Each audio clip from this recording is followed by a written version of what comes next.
মন বলছে তো আর একটু ঘুমাতে, চোখ থেকে কিছুতেই ঘুম ছাড়ছে না, কিন্তু যেহেতু বেরোনার আছে তাই কিছু করার নেই, কাজগুলো তো সারতে হবে, তাই ভোর ওঠা। Hi everyone, welcome back to my channel. আজ 17ই মে আর এখন বাজছে ভোর 4টে।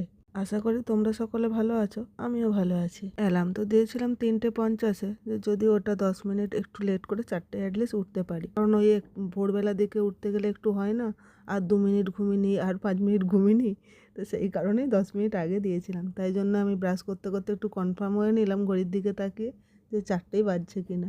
এই যে ব্রাশটা করে মুখ ধুয়ে নিয়ে মুখটা একটু মুছে নিলাম, তাহলেতে এরপর চলো, টুকটাক কাজ তো রয়েছে। কালকে তো অনেক কাজ কমপ্লিট করে রেখেছিলাম, রাত্রে খাওয়া করার পরে বাসন টাসনও ধুয়ে রেখেছি, তবে এই বাসনগুলো গুছিয়ে রেখে যাব আর ঘরটা মুছে স্নান করে পুজো করব, এইটুকুই কাজ আছে। কিন্তু ভিডিওর সাথে এই কাজগুলি করতে অনেকক্ষণ সময় লাগবে, আর আমার তো ঘর মুছতে একটু দেরি হয়, প্রায় 45 মিনিটের মতো লাগে, আর কখনো কখনো 1 ঘন্টাও হয়ে যায়। আর এদিকে আমার অবস্থা দেখো, হয়তো উঠেই চলেছে, আবার সঙ্গে চোখটাও জ্বালা করছে, কারণ আজকে যেহেতু ভোর ওঠার আছে, তার জন্য কালকে সকাল সকাল শুতে হতো, কিন্তু সেটা তো হয়নি। তিশা ক্লাস থেকেই ফিরে এসেছে 9:30-টার পরে, তারপরে খাওয়া দাওয়া হয়েছে, সেটাও খাওয়া দাওয়া করতে করতে আমাদের 10টা 10:30, মানে 10টার সময় বসেছি, খাওয়া দাওয়া করতে করতে 10:30, তারপরে আমি বাসন টাসন ধুয়েছি। আর তিনা তো এপাশ ওপাশ ঘুরতে ঘুরতে ওরা 12টাই বাজিয়ে দেয়, তাই আমার শুতে শুতেও 12টা বেজে গেছে। 12টার পরে 4টে উঠলে তো চোখ জ্বালা তো করবে। বাসনগুলো গুছিয়ে নিয়েছি, খাঁচাটাও একটু সরিয়ে দিলাম, এরপরে ঘরটা মুছবো বলে এসেছি। দেখো এদিকে অন্ধকার এখনো, তো চলো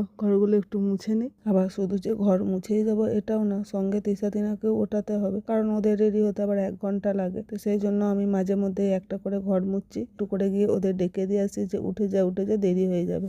যখনই ভোর ওঠার কথা বলি কোথাও যাওয়ার থাকলে, যে আমার কাজ আছে, এই কাজগুলো তো গুছিয়ে রেখে যেতে হবে। তো দিব্যেন্দু বলে, তুমি তো আগের দিন বাসন মেজেই রাখো, তো তোমার কাজ আর কি বাকি থাকে, শুধু বাসনগুলো গুছিয়ে দেবে, তো যাওয়ার আধ ঘন্টা বা 1 ঘন্টা আগে উঠে নেবে, তাহলেই হবে। তো আমি বলি না, একটু ঘরটা মুছতে হবে। বলে কেন, ঘরে তো আমরা এখন থাকবো না, তো ঘরটা মুছে রেখে যাওয়ার কি দরকার আছে। কিন্তু ও বলে যে মুছে রেখে যাওয়ার দরকার নেই, ফিরে এসে মুছবে। কিন্তু আমার তাও মনে হয় এতদিন থাকবো না, মুছে রেখে গেলে ঘরটা ফিরে এসে একটু পরিষ্কার দেখতে পারবো। দেখো আমার এখন ঘর মোছা হয়ে গেছে, আর ওদিকেও তিসাতানা উঠে ওদেরও হাফ কাজ হয়ে গেছে। এখানে মৌরি ভিজিয়ে রেখেছিলাম, সেটাই ওদেরকে দিচ্ছিলাম ছেঁকে। তারপরে আর কিছু ভিডিও করে নিয়ে একবারে আমি স্নান টান করে পুজো করে নিয়ে এখন রেডি হয়ে গেছি। দিব্যেন্দু নিচে চলে গেছে গাড়ি বের করতে, আর যতই গুছিয়ে রাখি আগের দিন থেকে, ঠিক লাস্ট মিনিটে কিছু না কিছু বড়ার জন্য বাকি থেকেই যায়, সেটাই এখন গোছাচ্ছিলাম। আর এরপর আমি রেডি হয়ে গেছি।